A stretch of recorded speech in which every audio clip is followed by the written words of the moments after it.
wall or something. Welcome to the Cine family, everybody. Silent treatment night. Unfortunately, it will be a little more silent than usual. Looks like we're down one organ for the evening. So Cliff will carry on with his keyboards and kazoo, right? Good. Excellent. So who's in the mood for a little strange monkey talking material? And we also have a movie. You should introduce yourself, Stephen. Hi, I'm Stephen Hill, and this is Brandy Cox, and together we put out a little e-digest called The Silent Treatment. It's got all sorts of great stuff related to silent cinema, from films that have been rediscovered or being restored or preserved, film festivals featuring silent film, biographies of actors, actresses, directors, etc., plus Blu-ray, DVD, you got everything. And it's absolutely free.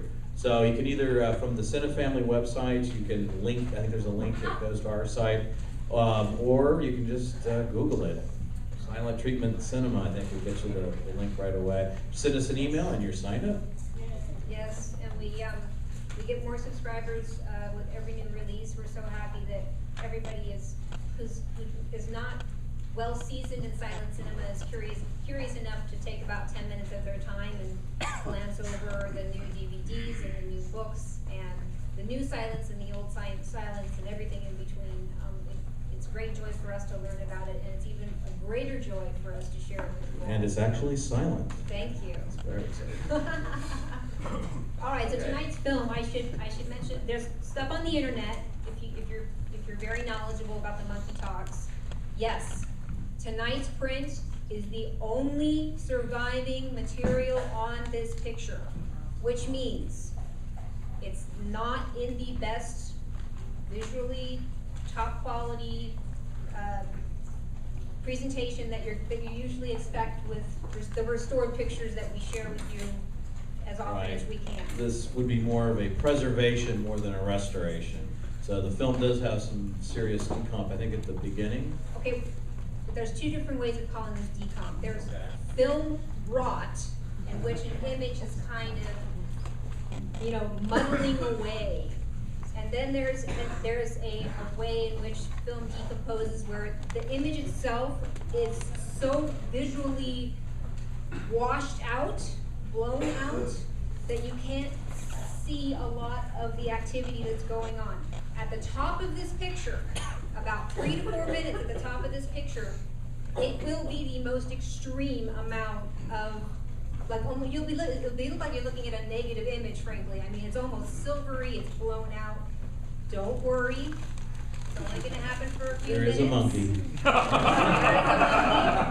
Do your worst. So, okay, but question 2 is, and I'm sure that you're all wondering, why isn't this digitally restored? Can it be digitally restored? The answer is yes. If you have about $250,000, We'll be give taking us a checks call. out Give in the us a lobby call. after We the would film. love to Has to happen. send that money to the George Eastman House, and they can do a proper restoration of it. But at the moment, this is all we got.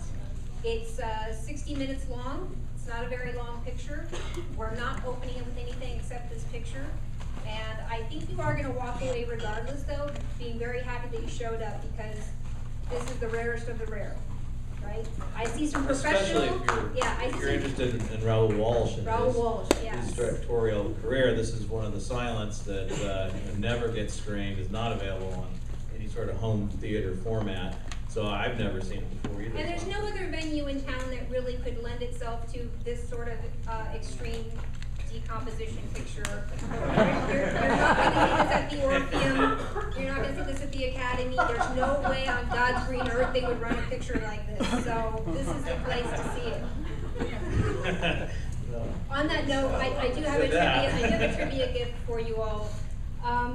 I tried to find some monkey bread at the farmer's market. I tried. I failed.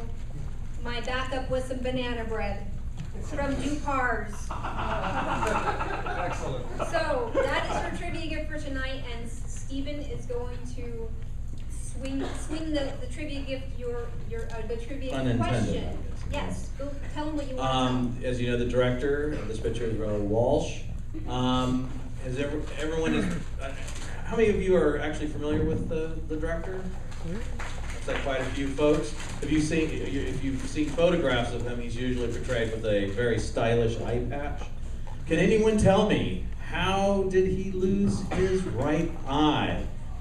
Right there in the back. Driving in a car and a jackrabbit hit him upside the head? That is absolutely correct. Can you tell me the name of the picture that he was working on? Just for extra credit. For extra credit. Don't know it. Okay. Do fill him in, or do you not know? In Old Arizona. In Old Arizona. And he was going to play the Cisco Kid. He was actually starring and directing the picture when that scoundrel rabbit dashed through the windshield and he lost an eye. And so he ended up directing it, and Warner Baxter took over the role, and I believe won an Academy Award. He wound up winning the Oscar. Yes, exactly right. I know. Yeah, but he looked really great with an eye patch. And so. Raoul Walsh, he did acting and he did directing up until that point in 1930. So he did have a very versatile career. But beyond that car accident, he never did anything acting-wise again. He stayed behind the camera, and you never saw him without the eye patch. So guess what, sir? The banana bread goes to you. Yes.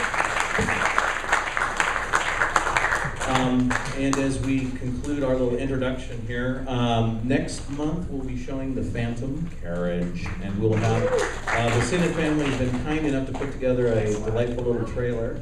The print will be coming from Janus Films, and I'll let that trailer speak for itself. Ladies and gentlemen, as you all know, Cliff Ritalik will be providing the entertainment. Anything else? Are we done?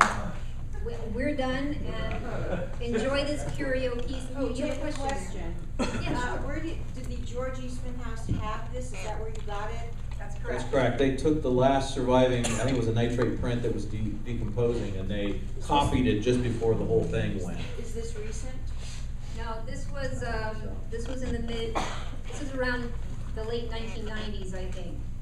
And I don't know the provenance of it. It might be something that James Card probably rescued at the last minute. He was the founding father of the Eastman House. He probably found it in some nondescript location and copied it before it was about to rot away completely. It's a Fox film before they merged with 20th Century, and Yes. there's not a lot of Fox silent film that survive, so it's lucky that this one does. Well, and there's a lot of curio pieces about this. I mean, Fox silent films are very hard to see. The content, the story of this picture is incredibly odd. The actress had a very tragic career. Don Alvarado, who is the co-star in this picture, he was typecast as the Latin lovers because Latin lovers were very hot at the time. There's a lot of, it's very high production. Wait until you see some of the climactic scenes and the on-location kind of circus scenes. So there's just it's a wonderful fusion of history. Oh, and speaking of history, the makeup work. Cannot forget the makeup work. Jack Pierce. Hello, Jack Pierce. If you know your That's known for his work at Universal. But this is the film. This is the film. You have the makeup work for the monkey, done by the legendary Jack Pierce, and this was the film which got him the job at Universal, which he became now renowned doing the Frankenstein work, Frankenstein makeup, the Man Who Laughs makeup, the Wolf Man, the classic monsters. It started with this picture. This is what got him the job. So even more history tied into this, and even more reason to restore this picture digitally, right? All right, take it away, Cliff. Thank you for coming out, folks.